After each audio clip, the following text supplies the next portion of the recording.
ये बहुत practical section है। इसमें बताया गया है कि रिस्क एपेटाइट को कैसे क्लियरली लिखा और एक्सप्रेस किया जाता है। रिस्क एपेटाइट को एक्सप्रेस करने का मतलब रिस्क एपेटाइट सिर्फ बोलने की बात नहीं है, इसे क्लियर, मेजरेबल और एक्शनेबल बनाना पड़ता है ताकि पूरी कंपनी उसको फॉलो कर सके। रिस्क एपेटाइट को अफेक्ट करने वाले फैक्टर्स: कंपनी की स्ट्रैटेजी और culture, current business environment, company की current success level, objectives, value creation और ग्रोथ। रिस्क एपेटाइट को डिजायर्ड रिस्क प्रोफाइल में ट्रांसलेट करना पड़ता है, फिर उसको अलग अलग डिपार्टमेंट्स के लिए रिस्क टॉलरेंसेज में तोड़कर लिखा जाता है। बोर्ड कैसे रिस्क एपेटाइट एक्सप्रेस करता है?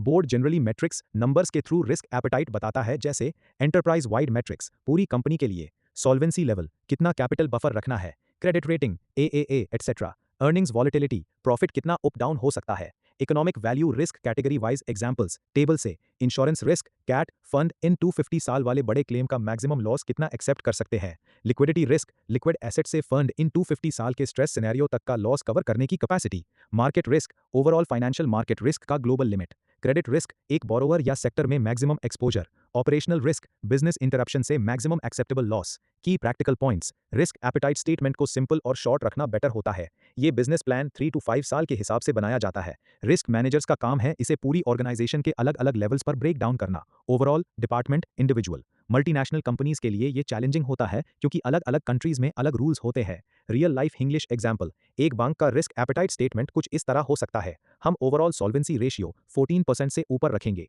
रेगुलेटरी मिनिमम 10.5% है, क्रेडिट रिस्क में किसी सिंगल बोरोवर को टोटल एक्सपोजर 2% से ज्यादा नहीं देंगे, अर्निंग्स में साल भर मैक्सिमम 8% वॉलेटिलिटी अलाउ है, ऑपरेशनल रिस्क से होने वाले लॉस को 100 करोड़ से कम रखना है। ये स्टेटमेंट बोर्ड अप्रूव करता है और साल भर में मॉनिटर किया जाता है। समरी: एक्सप्रेसिंग रिस्क एपेटाइट का मतलब है रिस्क एपेटाइट को सिर्फ बोलने से निकालकर मेजरेबल नंबर्स, लिमिट्स और गाइडलाइंस में लिख देना ताकि हर मैनेजर और एम्प्लॉई उसके हिसाब से काम करे। ये रिस्क पॉलिसी का सबसे प्रैक्टिकल और यूजफुल हिस्सा है। भाई, ये चैप्टर 9 रिस्क पॉलिसी के पेजेस 14 एंड 15 है।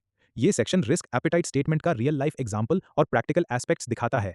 Risk appetite statement real example: Lloyds banking group. Book में लॉयड्स बैंक का 2019 का रिस्क एपेटाइट स्टेटमेंट का एग्जांपल दिया गया है। इसमें कंपनी अलग अलग रिस्क कैटेगरीज के लिए क्लियरली लिखती है कि वो क्या एक्सेप्ट कर सकती है।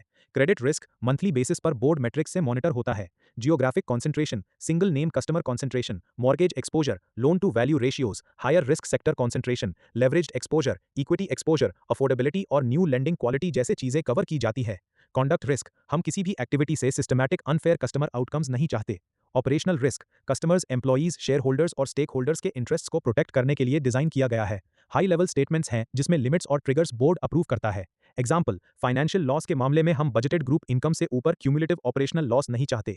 डिफरेंट स्टेक होल्डर्स: ये बहुत इंपॉर्टेंट पॉइंट है, अलग अलग स्टेक होल्डर्स के रिस्क टॉलरेंस अलग अलग होते हैं। इक्विटी इन्वेस्टर्स, शेयर होल्डर्स ज्यादा रिस्क लेकर हाई रिटर्न चाहते हैं। बॉन्ड होल्डर्स, क्रेडिटर्स कम रिस्क स्टेबल इनकम चाहते हैं। रेगुलेटर्स सॉल्वेंसी, स्टेबिलिटी और कस्टमर प्रोटेक्शन पर फोकस। पॉलिसी होल्डर्स इंश्योरेंस में सेफ्टी और क्लेम सेटलमेंट पर फोकस। इसलिए बोर्ड को रिस्क एपेटाइट स्टेटमेंट बनाते वक्त बैलेंस रखना पड़ता है ताकि सब स्टेक होल्डर्स को सेटिस्फाई किया जा सके। इंश्योरेंस कंपनी का एग्जाम्पल: बोर्ड सॉल्वेंसी लेवल को हाई रख सकता है ताकि पॉलिसी होल्डर्स सेफ रहें, जबकि शेयर होल्डर्स हाई रिटर्न चाहते हैं। समरी: बहुत simple, risk appetite statement company का लिविंग डॉक्यूमेंट होता है। इसमें हर risk category, credit, market, operational, conduct etcetera के लिए क्लियर बाउंड्रीज लिखी जाती है। ये बोर्ड अप्रूव्ड होता है और रेगुलरली रिव्यू किया जाता है। अलग स्टेक होल्डर्स के अलग इंटरेस्ट को ध्यान में रखना पड़ता है। ये स्टेटमेंट सिर्फ लिखने की चीज नहीं, ये पूरी कंपनी के डिसीजन मेकिंग को गाइड करती है।